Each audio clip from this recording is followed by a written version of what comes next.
Halo teman-teman, saya udah ke galeri Rumah Bambu Wiragati. Nanti saya akan diskusi langsung dengan ownernya tentang kerajinan dari bahan dasar bambu ini. Simak liputannya ya teman-teman. Assalamualaikum Kak. Waalaikumsalam. Halo. Alhamdulillah. Teman-teman, saya ketemu langsung dengan ownernya galeri Rumah Bambu Wiragati. Kita diskusi ya tentang apa sih galeri Rumah Bambu Wiragati ini. Kang, boleh diceritakan di sini ada apa aja sih? Ini adalah beberapa produk kita dari Rumah Bambu Wiragati. Yang pertama kita ada kerajinan, kerajinan modern ini. Ada tempat air, tempat minuman. Tempat minuman ya. Ini teman-teman ada tempat minuman air nih dari bambu. Oke, ada apa lagi Kang? Nah, ini ada, ini lampion Pak. Lampion ya. Lampion. Nah, ini lampion, teman-teman. Lampion dari kerajinan bambu juga. Keren banget nih lampionnya. Bambu semua. Semua bambu. Oke. Nah, yang senang bakul nih, ini bakul khas. Nah, ini bakul ya, teman-teman. Nih kalau teman-teman di rumah sering masak, ini ada bakul yang terbuat dari bambu ya. Sekarang multifungsi. Bukan hanya tempat nasi ya. Bisa menjadi tempat cenderamata. Untuk kado ataupun untuk di acara nikahan-nikahan. Bahkan di beberapa kafe biasanya pakai ini gitu. Ya, lebih tradisional teman-teman. Tradisional tapi nggak malu-maluin sih kalau saya bilang ya. Karena apa namanya prosesnya agak unik ya. Ada tekstur dari bambu ini ya. Ada coraknya juga nih teman-teman. Oke, ada apa lagi Kang? Ini yang jadi favorit kita. Ini ada baki. Baki ya? Iya, baki. Nah, ini ada baki juga teman-teman. Kalau yang senang ori ini bambu semua. Ya. Ini bambu semua. Jadi kalau ini ada nyamannya. Ada nyamannya. Modelnya juga keren nih, kekinian ya. Lebih modern ya bentuknya.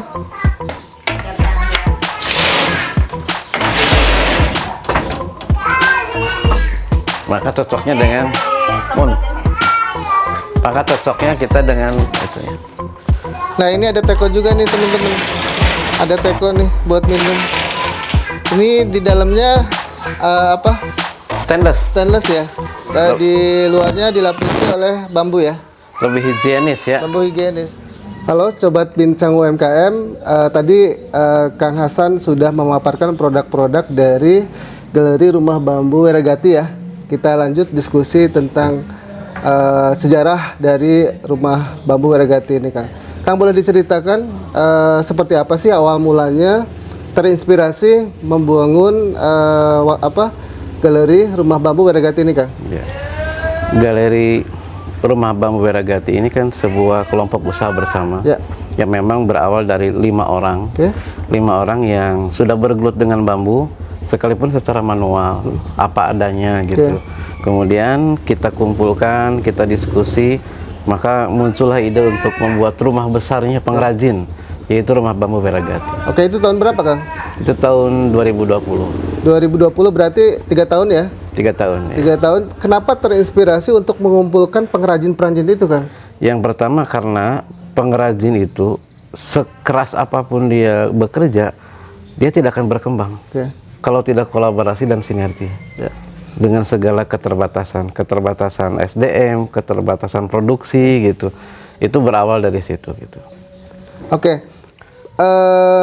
Flashback berarti sebelum Akang menginisiasi mengkolaborasikan beberapa pengrajin itu memang dulunya di sini sentra kerajinan bambu. Sentra kerajinan bambu itu yang turun-temurun dari Karuhun. Sekalipun barang-barangnya ya barang-barang tradisional. Gitu. Kemudian 5 anak muda ini punya ide membuat produk yang kekinian lah.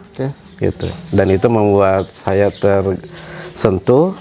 Kemudian hadirlah e-commerce yang bisa mensupport ini. Gitu. Berarti inisiatif awalnya adalah mengumpulkan 5 orang pemuda. Kok ada pemuda yang peduli dengan kerajinan gitu, pertanyaan saya. Nah, ini memang variatif. Ada yang pemuda ini udah bekerja berbagai hal, tapi dalam tanda kutip belum berhasil. Setelah di kampung sendiri melihat potensi, ada yang bikin asbak, ada yang bikin tempat air dan segala macam. Mungkin ini juga sebuah ya perenungan bagi mereka. Tadinya kan banyak pedagang di sini tuh. Pemuda ini pedagang kesana kemari berusaha. Ya belum rezekinya mungkin waktu itu. Kemudian muncullah dengan bambu gitu kan. Itu mungkin awalnya kan. Nah kalau dilihat dari historinya di kampung ini itu ada berapa banyak pengrajin sih Kang? Kalau dari semenjak saya kecil tuh sangat banyak. Bahkan catatan data kita hampir 50% itu pengrajin bambu. Sekalipun variatif. Kebanyakan ada besek, ada asupan, segala macam gitu. Dan dijamin usia yang sekarang 50 tahun itu rata-rata bisa nganyam. Cuma nggak digunakan gitu. Bisa nganyam.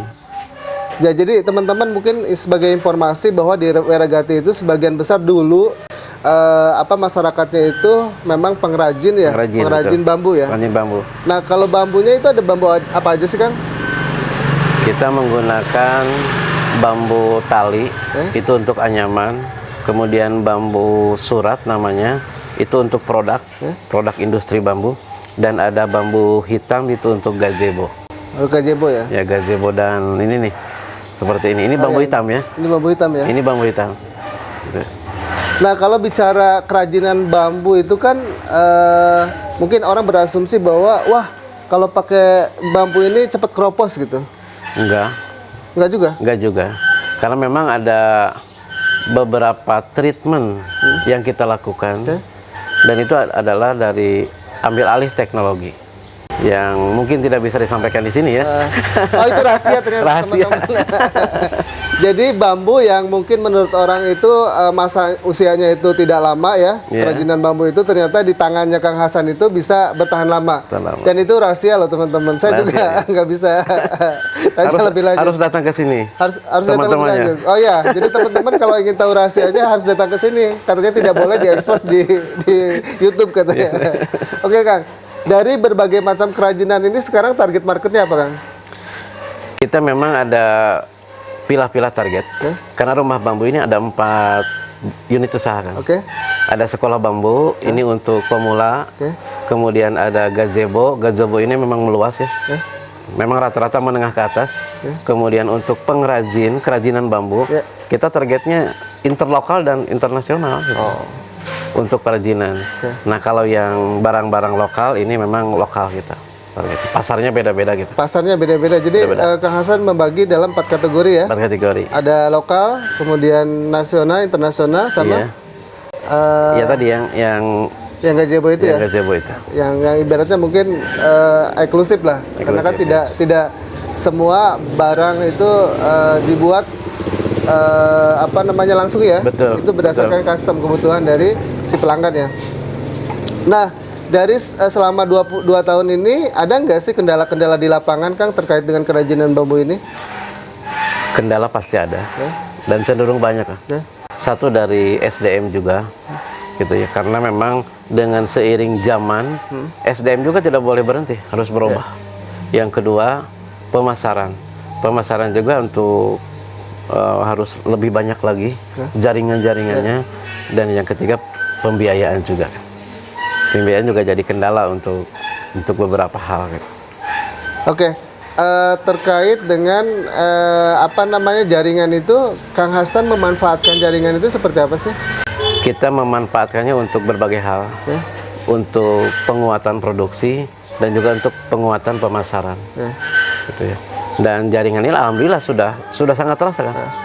Bahwa Nabi mengatakan silaturahim itu akan membuka pintu rezeki, betul sekali. Betul sekali. Dengan kita berbagai jaringan, bahkan sampai saya di grup WA ini lebih dari 80 grup WA.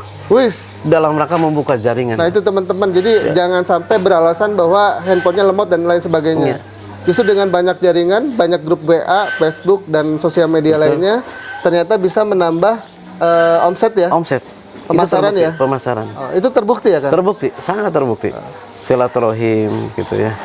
Dan itu semua akhirnya berdampak pada pengrajin kita ya. Pengrajin.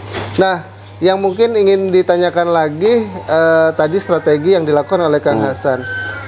Kedepannya ingin seperti apa sih rumah bambu Wiragati ini?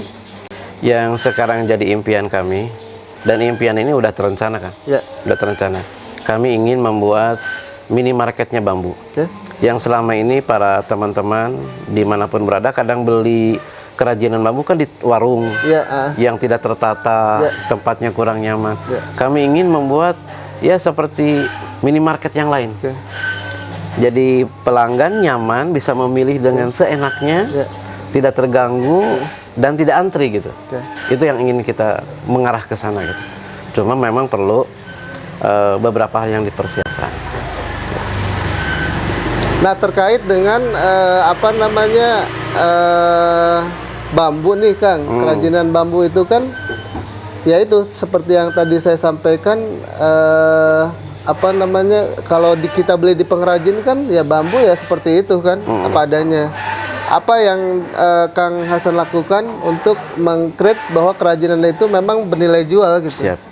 Karena kalau sekarang ini punten, kalau sekarang ini kita beli besek atau beli apa ya udah selesai dipakai dibuang gitu. Dibuang. Ya. Betul. Nah, itu bisa didaur ulang lagi nggak sih Kang? Atau misalnya besek setelah selesai dipakai lagi bisa nggak sih? Memang itu ada beberapa kategori. Kalau kategori produk bambu warisan leluhur, memang seperti itu kan. Oh, sekali pakai? Sekali pakai dan bisa dipakai untuk yang lebih rendah gitu. Misalkan tadinya untuk tempat nasi, setelah selesai tempat nasi jadi tempat sayuran atau tempat apa gitu. Nah, kalau kami pengrajin kami ini dengan label pengrajin bambu modern, satu kita punya desainer. Jadi desainer modern dengan alat yang insya Allah mencukupi. Kemudian mesin juga mesin fungsi alih teknologinya kita serap. Gitu, sehingga barang yang kita bikin itu insya Allah tidak akan menjenuhkan, membosankan, bahkan membuat pelanggan terinspirasi. Ini mau ditempatkan di mana lagi gitu. Itu beberapa pelanggan testimoni seperti itu. Oke, berarti kerajinan tradisional zaman dulu itu sekarang naik kelas nih teman-teman. Nah, itu. Bukan zaman dulu banget yang memang ya secara konvensional ya Kang ya. Betul. Tapi justru Kang Hasan itu memodifikasi kerajinan tradisional itu menjadi modern ya. Betul. Sehingga bernilai jual kan? Dari berbagai sisi. Dari berbagai sisi, oke. Dari alatnya modern, dari desainnya modern, kemudian dari treatmentnya insya Allah modern. Karena gini kan, kompetitor kita kan produknya sama. Contoh tempat tisu. Kompetitor kita kan kayu, plastik, melamin. Maka standar kita ke sana kan. Standar kita ke sana gitu. Oke, berarti ini yang teman-teman lihat ya, salah satu apa namanya anyaman bambu yang Kang Hasan buat ya. Dan memang agak sedikit beda sih yang saya pegang itu rasanya ya. Enggak kayak bambu biasa ya. Itu berarti udah memang diproses sedemikian rupa ya. Betul. Kita ada maintenance juga yang ya setelah ini dari pengalaman. Dari pengalaman. Nah, pertanyaan saya, kerajinan bambu Kang Hasan itu bisa bertahan berapa lama sih? Satu, kalau yang standar tanpa dirawat. Setelah kita treatment di awal tanpa dirawat oleh pelanggan itu 20 tahun, Pak. 20 tahun loh, teman-teman. 20 tahun. Nah, kalau kita ada perawatan rutin oleh kita, itu bisa nyampe 50 tahun. 50 tahun. Sebentar, saya yakin atau enggak ya? Yakin nggak sih? Kang Hasan boleh yakinkan deh. Nah, gitu. Pertama, orang sini kan dulu rumahnya bambu semua. Iya, betul. Dari atap sampai bawah itu bambu. Dan itu puluhan tahun. Sejak kita lahir sampai usia kita 40 tahun, itu masih kokoh berdiri. Itu treatmentnya, maintenance-nya tradisional. Satu, penebangan. Dua, usia bambu. Jadi kalau sekarang ini spek eksportir minta akta kelahiran bambunya harus harus jelas. Bambu harus ada akte loh teman-teman ternyata. Karena itu salah satu kekuatannya di situ. Biasanya satu produk bambu cepat lapuk, cepat rusak karena nggak jelas. Usianya berapa tahun saat ditebang. Akta kelahirannya nggak jelas lah gitu intinya. Nah, itu bambu itu yang ideal itu di usia berapa tahun Kang? 1 tahun. 1 tahun. Kalau paling ininya 8 bulan. 8 bulan. 8 bulan lah bisa. Ya. Cuma dengan perawatan yang berbeda. Ya. Ya. Kalau 1 tahun itu sudah aman lah. Ya. Sudah matang. Sudah bisa diproses ya? Sudah proses. Cuma tahap kedua nih. Pemotongan, penebangan itu juga harus ada waktunya. Oh? Nggak bisa sembarangan. Kok bisa? Betul. Kalau dulu kan dianggapnya mitos, Pak. Iya, iya. Mitos. Wah, itu mau zaman dulu mitos, legenda dan sebagainya. Setelah diteliti betul. Karena bambu ini kandungan airnya itu melimpah di bulan-bulan tertentu. Oh, saya baru tahu nih teman-teman. Dan itu jelek. Ya. Kalau di saat melimpah ditebang itu kurang bagus. Di saat terlalu kering juga kurang bagus. Maka orang tua dulu sudah menentukan tuh. Ya. Bulan-bulan tertentu. Itu saat yang pantas untuk ditebang. Nah, bulan apa aja? Gitu. Boleh ya sampaikan? Boleh, nggak apa-apa. Jadi kalau orang tua dulu itu di antara bulan 11 sampai bulan 6. 11 sampai dengan bulan 6. Bulan 6. Oke, itu waktu penebangan bambu. Berarti sekarang bulan Juni masih bisa? Masih bisa. Oke. Di akhir ini. Berarti itu kan itu ada rentang waktu yang cukup lama antara bulan Juni ke bulan November. Iya.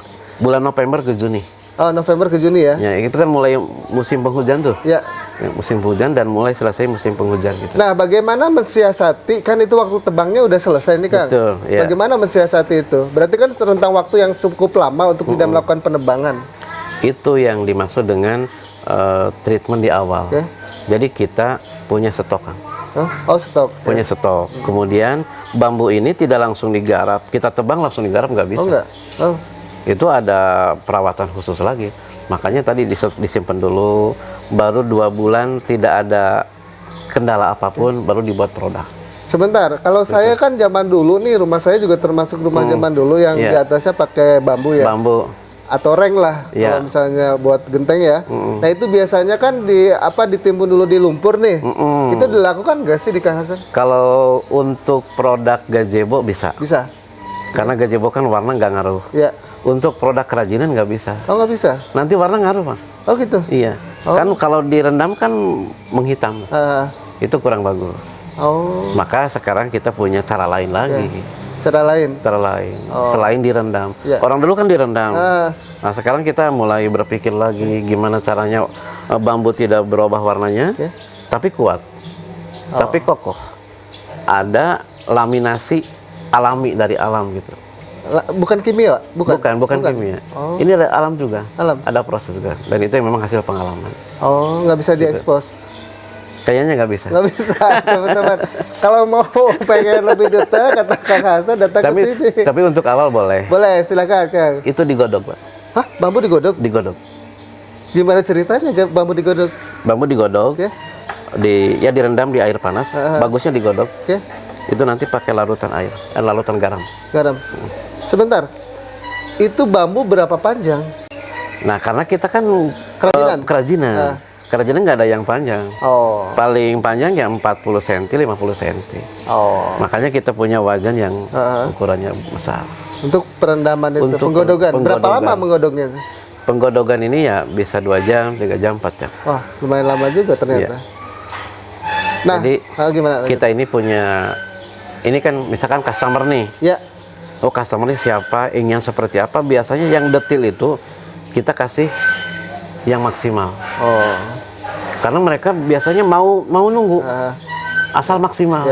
Ada juga pelanggan yang nggak mau nunggu. Pokoknya 2 minggu, bahkan 3 hari harus selesai. Ya dengan terpaksa kita barang yang ada. Gitu. Jadi tergantung teman-teman nih mau sabar nggak. Kalau memang mau sabar ya berarti proses untuk produksi dari produk yang teman-teman pesan ya agak lama ya. Agak lama. Dan itu hasilnya maksimal. Maksimal. Karena detail. Karena kita ini per teman-teman semua melayani custom. Bukan hanya dari bahannya, dari bentuknya saja. Maka barang yang dipesan secara custom itu limited edition. Betul-betul tidak disebar ke yang lain juga. Istimewa lah gitu. Istimewa. Ini bedanya. Kalau produk kayu, apalagi produk plastik ke pabrik kan nggak bisa. Sama gitu ya. Sama lah, nggak bisa mau tidak mau kan. Akhirnya yang beredar di pasaran itu yang kita punya. Kadang-kadang pas ketemu, oh sama dengan di rumah gitu. Nah kalau bambu ini bisa eksklusif, khusus gitu. Nah itu teman-teman, ternyata kalau di rumah bambu Wiragati ini berdasarkan pesanan teman-teman nih, kalau misalnya saya pengennya desainnya seperti ini, bisa. Dan kita layani kirim desainnya dulu. Karena kita punya tim desain. Gitu. Enaknya silahkan diteliti desainnya, kalau udah oke kita aplikasikan ke bambu. Gitu. Ada nggak desain yang paling sulit yang Kang Hasan pernah temui gitu? Permintaan nih pelanggan nih, Kang Hasan minta ini, oh rumit banget gitu. Ada. Itu yang pelanggan istimewa kita. Cuma mereka yang seperti itu berani dengan kalau puas tuh berani. Seperti kemarin dari Purwakarta. Purwakarta kan ciri khasnya kan gapura tuh ya. Gapura. Akhirnya kita harus browsing gimana keadaan di Purwakarta, dan ya harus punya ruh juga. Alhamdulillah setelah dibawa ke sana, kepala sekolahnya itu luar biasa, puas. Dan ini Purwakarta banget gitu. Nah kalau kita aktor nih kan, disuruh main peran, dia kan observasi. Kita pun sama itu kita lakukan. Kita ingin seperti gapura Purwakarta, makanya kita observasi sekalipun lewat dunia maya gitu. Kita resapi filosofinya apa. Jadi pas saat membuat itu pengrajin menjiwai gitu. Ini lagi bikin kebetulan plakat. Plakat yang terbuat dari bambu ala Purwakarta. Kita pelajari filosofinya, kita aplikasikan, dan ternyata alhamdulillah. Itulah uniknya. Itunya. Jadi insya Allah kita dalam membuat pesanan ini punya ruh lah. Punya ruh gitu. Kita mencoba menyelami apa yang ada di pikiran customer kita gitu.